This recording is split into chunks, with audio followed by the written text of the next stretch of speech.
Do you like this quarterback platoon idea? You think it's a good or bad idea? Yes, I like Bill Belichick's attitude. Bill Belichick is not scared. You know how many head coaches coach in a cowardly fashion in the NFL because it's set up, the incentives are such that they don't want to be second-guessed in the media if they go against the orthodoxy, what's normally done, because if it doesn't work, if the negative outcome occurs, everyone's going to kill him for it. That ain't Bill Belichick. That's why he was the guy who was like, well, years ago, before most guys were doing, who says we have to punt on third down every time? Maybe we go for it here. We're not supposed to go for it in this situation in third down. Actually, rationally, yeah, you should. He doesn't coach scared. Part of that is the equity he's built up, but that part of it is it's led to the success. He looks at every game rationally. Okay, how do we win this game? What's best for the team? He said, if I have to run 2 running backs and 3 tight ends and no wideouts, okay, fine, we'll do that. Whatever it takes to what I think gives us the best chance. And if that means, if the orthodoxy is, but you need one guy to lead your team, I don't know, has that ever really been tested by someone who actually knows what they're doing? It doesn't seem like it's possible, right? You need to have one leader of your offense.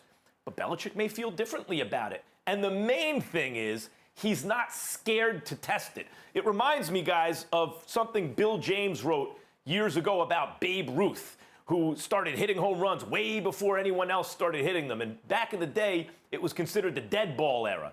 And then they changed the ball, and everyone started hitting home runs. And Bill James's argument at the time, this is going back 30 years probably, I read it when I was a kid, was he thinks more than anything, it was Ruth's fearlessness, his imagination. He was the first guy who said, why can't I try to swing for the fences? Then other guys started imitating him, and everyone started hitting home runs.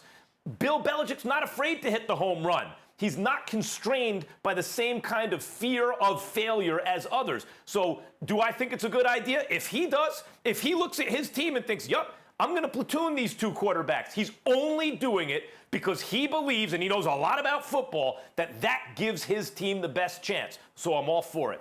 Well, first of all, I'm not here to question anything about Bill Belichick because his greatness speaks for itself. He's a 6-time champion as a head coach, not even to mention the other 2 as a defensive coordinator. We know how elite he is. But my God, Max, considering the fact that he's got about 8 or 9 championships on his resume as a coordinator and as a head coach, I mean, it's earth-shattering news that Bill Belichick is not scared. Please, he has no reason to be scared. Not with that resume. He's a made man. Having said all of that, I do not like the idea of platooning at all in this particular situation for a couple of reasons. Number one, let's take Brian Hoyer out of the situation, please. The only reason he's there is because he's familiar with the offense and he helps in practice. Over the last 4 or 5 years, he's had 11 starts. He's won 1 game. He's 1-10 pretty much as a starter over the last 4 years when he's had the rare opportunity to start games. He's pretty irrelevant in the grand scheme of things here. Now we get to Jarrett Stidham. Obviously, he has potential. Some people perceive him as potentially being the future.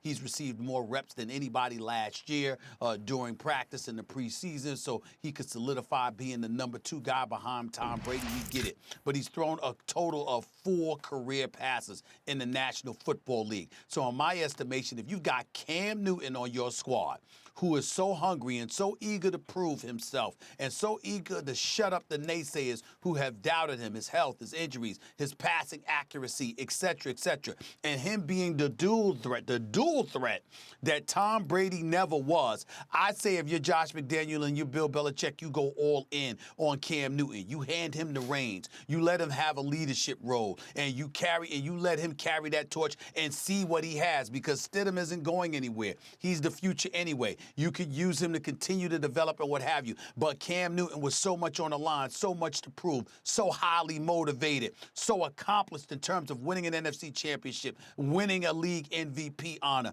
getting to a Super Bowl, being the dual threat that he is. With the greatness of Bill Belichick, because we all respect Ron Rivera, we know he can coach, but he's no Bill Belichick. So because of the greatness of Bill Belichick and what he's accomplished, because of the greatness of Josh McDaniel as an offensive coordinator, that is, and what he has accomplished, with Cam being a dual threat and being highly motivated, you ride the wave with him until he flops. If he flops, you can get rid of him and go to Stidham. If he doesn't flop, all the better. But you don't go back and forth messing with people like that and really bringing inconsistency into the equation. It's like taking a guy off the bench and then expecting them to be in the microwave, Vinnie Johnson from the old days of the Detroit Pistons. Everybody can't do it like that, being, coming off the bench or doing anything like that. And platooning these two quarterbacks, I don't like the idea at all. Hand the reins to Cam and sink or swim with him until it's time to make another move. Stephen, you make a good point, and I agree with you. Bill Belichick's a smart man. We all know that, Max. We didn't have to go down the list of him not being scared to do things. Here's what I would say. You don't get rich betting on things that have never happened before. Like, anomalies don't get you rich. Anomalies aren't something that we can consistently count on. And there's a reason this has never been done consistently in the NFL. Yeah, guys have kind of gone back and forth for a time or two, but the whole quarterback platoon idea just doesn't work. Nor do I think Cam Newton will be amenable to it. Let's not forget, Cam Newton came to New England on a one-year prove-it deal. Incentives, he can get to $7.5 million. But realistically, he's probably going to make $2-3 million in New England. And he accepted that for one reason. And that's so he could come prove that he can still be a franchise quarterback and he can play another 5, 8, 10 years in this league. Do we honestly think that Cam Newton rotating in and out with Jarrett Stidham is going to do that? Do we honestly think that Cam Newton is going to show up to work every single day saying, you know what?